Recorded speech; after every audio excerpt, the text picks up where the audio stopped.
You ever get that feeling that your team should be hitting it out of the park, but something's just not clicking? Well, today, we're diving into a really powerful framework from Mohammed Ajlouni that's designed to diagnose that exact problem. We're going to uncover the hidden things that might be holding your performance back. I mean, think about it. You look around, you see smart people, dedicated people. Everyone means well, right? And yet you scratch your head and wonder, why aren't the results matching all this effort? It's a super common frustration, and according to Mohammed Ajlouni, the answer is usually hiding just below the surface. And this right here, this is the absolute core of Ajlouni's work. So often, we spend all our time and energy trying to pump up the metrics, pushing for better numbers, without ever stopping to look at what's actively pulling them down. It's like trying to fill a bucket that's got a bunch of holes in it. You can pour water in faster and faster, but you're not fixing the real problem. All right, so here's our game plan for this explainer. Our mission is to go find those holes. First, we'll define what these performance killers even are. Then, we'll dive deep into each of the four main inhibitors: waste, variation, inflexibility, and negligence. And to wrap it all up, we'll connect all the dots and show you the path to excellence. Okay, first up, the hidden performance killers. Now, according to Ajlouni, these aren't just one-off problems. They're these persistent, sneaky obstacles that are constantly at work inside our organizations. They're what drags down our efficiency, weakens our quality, and really limits our ability to react when things inevitably change. The first inhibitor we really need to get our heads around is waste. This is such a foundational concept, and as Mohammed Ajlouni points out, getting rid of it is one of the fastest and most powerful ways to give your performance a serious boost. So, what is waste exactly? Well, the definition is super simple, but it's incredibly powerful. It's any activity, any resource you use that does not add value from your customer's point of view. Here's a great way to think about it. If your customer wouldn't be happy to pay for that step in the process, chances are it's waste. And I bet a lot of these examples are going to sound pretty familiar, right? We're talking about using way more material than you need, or overproducing stuff that just sits around gathering dust in inventory. It's people or machines just waiting around, unnecessary movement, inefficient transportation, and of course the big one, having to do something all over again because it wasn't right the first time. And this just lays out the damage so clearly. Waste isn't some tiny little issue. No way.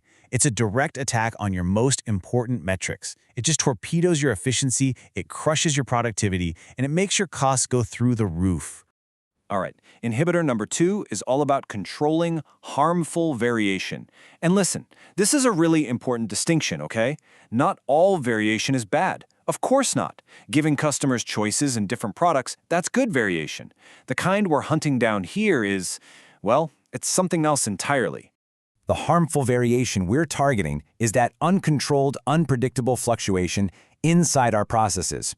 It's the inconsistency that creates chaos and makes it basically impossible to deliver a reliable, quality outcome every single time. So where does it come from?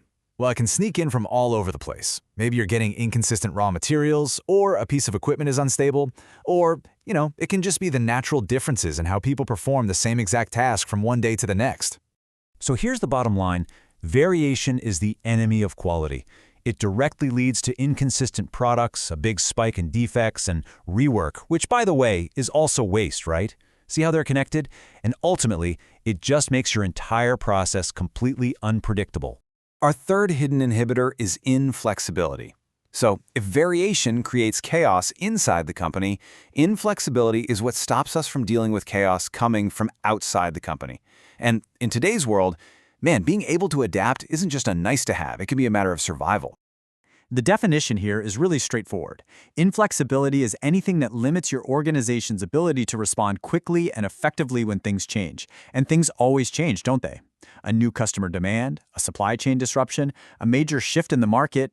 Mohammed Ajlouni breaks this down into two main sources. First, you've got process-related inflexibility. Think of ridiculously complex workflows, bottlenecks everywhere, or systems that are just set in stone. Then there's the organizational kind. Slow, bureaucratic decision-making, rigid policies, and a culture where the people on the front lines have zero power to actually make a call. And the consequences are serious. You end up with slow response times to your own customers, your lead times get longer and longer, and internally, it just creates a ton of confusion and inefficiency. It's like trying to steer a giant cargo ship with a tiny little paddle. That brings us to our fourth and final inhibitor, and this one is all about the human element, negligence. Now this one can feel a bit more sensitive because it's about behavior, but according to Agiloni, its impact on performance is just as real and just as damaging. In this framework, when we talk about negligence, we mean performance problems that are caused by human factors. It's about looking at issues related to skills, discipline, and a lack of accountability across the team. This can show up as people not having the right training for their jobs, or a lack of discipline in following standard procedures. Or, and this is a big one, seeing the same mistakes happen over and over and over again because there's just no system of accountability to correct them. And the impact here can be severe. It can lead to safety incidents, major quality defects, and it absolutely erodes the morale and trust that are the bedrock of any high-performing team. So now, let's tie all of this together on the path to excellence. We've looked at these 4 inhibitors one by one, but the real magic of this framework is understanding that they don't exist in their own little bubbles.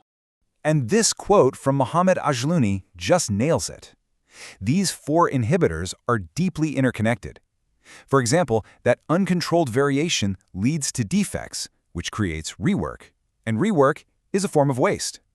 A rigid, inflexible process can cause overproduction, which is another form of waste. You see, they all feed on each other. So the crucial point is this. Your performance is like the plant you see above the ground, but the real work happens at the roots. If you want sustainable, long-term operational excellence, you can't just keep focusing on the visible metrics. You have to go deeper and systematically address these 4 inhibitors that are undermining everything from within. That is how you build truly robust, high-performing operations. And that leaves us with one final question to think about. As you go back to your work, take a look around with these new lenses.